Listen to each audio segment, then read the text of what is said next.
ആ പറയടി. എനിക്ക് നിന്നെ അർജന്റായിട്ടൊന്ന് കാണണം. എന്തു പറ്റി? അത് ഞാൻ വന്നിട്ട് പറയാം. ആ ഓക്കെ ഓക്കെ ശരി ശരി. എന്തു പറ്റി? എന്ത് അർജന്റായിട്ട് കാണുന്നു പറഞ്ഞേ? എനിക്ക് ഈ ജോലി മടുത്തടാ. ഞാൻ എന്ത് ചെയ്താലും അവർക്ക് കുറ്റമാവാം. ഇന്നുകൂടി ഒരു ക്ലയൻറ്റ് മുന്നിൽ വെച്ച് തന്നെ വഴക്ക് പറഞ്ഞതേ ഉള്ളൂ. എടി ഇതായിരുന്നു സംഭവം. ഇതിപ്പോൾ ആദ്യത്തെ ഒന്നും അല്ലല്ലോ. അതാണ് പ്രശ്നം. ഇതിപ്പോൾ ആദ്യത്തെ പ്രശ്നമായിരുന്നേ കുഴപ്പമില്ലായിരുന്നു. ഇതിപ്പോൾ സ്ഥിരമാണ്. എടി നീ ഇത് വീട് പോട്ടത്. അല്ല നീ വല്ലതും കഴിച്ചായിരുന്നോ? എനിക്ക് വേണ്ടടാ, വിശപ്പില്ല. എങ്കിലേ എനിക്ക് നല്ല വിശപ്പുണ്ട്.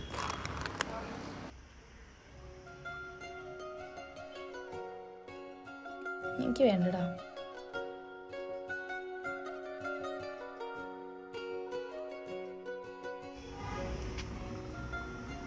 കുറച്ച് പൈസ ഉണ്ടായിരുന്നേ, ഞാൻ സ്വന്തമായിട്ട് വർക്ക് എടുത്ത് ചെയ്തേനെ.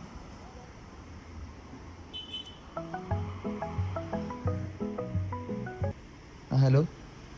ആ സാർ ഇപ്പോൾ വരും സാർ, ഇപ്പോൾ വരും സാർ. പെട്രോൾ അടിക്കാൻ കയറിയതാ. ഇപ്പോൾ വരും ഇപ്പോൾ വരും. എടി ഞാൻ പോട്ടെ. കഴിച്ചിട്ട് പോയത്. കൊടുക്കാം. ഹലോ. എടി നീ എവിടാ? വന്നു. എങ്ങനെയാ നീ? ഓക്കെ വരുന്നു. അപ്പം 2 ചായ പറയാം. വേണ്ടടാ. ചേട്ടാ 2 ചായ. ഇതെന്താ നീ ഇത്ര വലിയ പാക്കേജ് ഡെലിവറി കൊടുക്കാൻ തുടങ്ങി? എടി മണ്ടി നിനക്കുള്ളതാ. എനിക്കോ? എടാ എന്തിനാ ഇപ്പം ഇത് വാങ്ങിയത്? നിന്റെ കയ്യിൽ എവിടുന്ന ഇത്രയും പൈസ? കുറച്ച് പൈസ ഉണ്ടായിരുന്നേ, ഞാൻ സ്വന്തമായിട്ട് വർക്ക് എടുത്ത് ചെയ്തേനെ.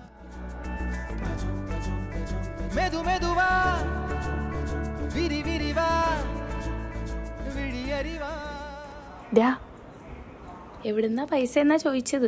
ഞാൻ നിന്നെ കണ്ടിട്ട് വൈകിട്ട് ഓർഡർ കൊടുക്കാൻ പോയില്ലേ? ഇത് പാലാരിവട്ടത്തുള്ള അഭിലാഷ് ഏജൻസിയില്ല. അവിടെ 0 ഡൗൺ പേയ്മെന്റ് ഒന്നും മെഷീൻസ് അവൈലബിൾ ആണ്. പിന്നെ 2 വർഷത്തേക്കുള്ള സർവീസ് ഫ്രീയാ. ഫ്രീയോ? ഫ്രീ. അപ്പൊ ഇതിന്റെ EMI ആരടയ്ക്കും? നീ അടയ്ക്കും. ഞാനോ? പിന്നല്ല ഞാനും. നീ അടയ്ക്കണം. ശരി, ഞാൻ അടച്ചോളാം. എടാ പക്ഷേ ഇത് കൊച്ചുപിള്ളേർക്കുള്ള മെഷീൻ ഇല്ല. അങ്ങനൊന്നും ഇല്ല. ഇത് നിങ്ങളെപ്പോലുള്ള പ്രൊഫഷണൽസ് ഒക്കെ യൂസ് ചെയ്യുന്ന സംഭവം. പിന്നെ നിനക്ക് ബാർബി ഇഷ്ടമായതുകൊണ്ട് ബാർബി തീമുള്ള മെഷീൻ മേടിച്ചെന്നേ ഉള്ളൂ.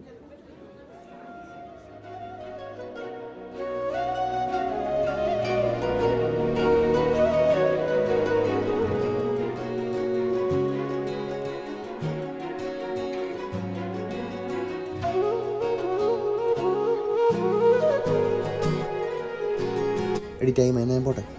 നാളെ കാണാം കേട്ടോ. ശരി ശരി.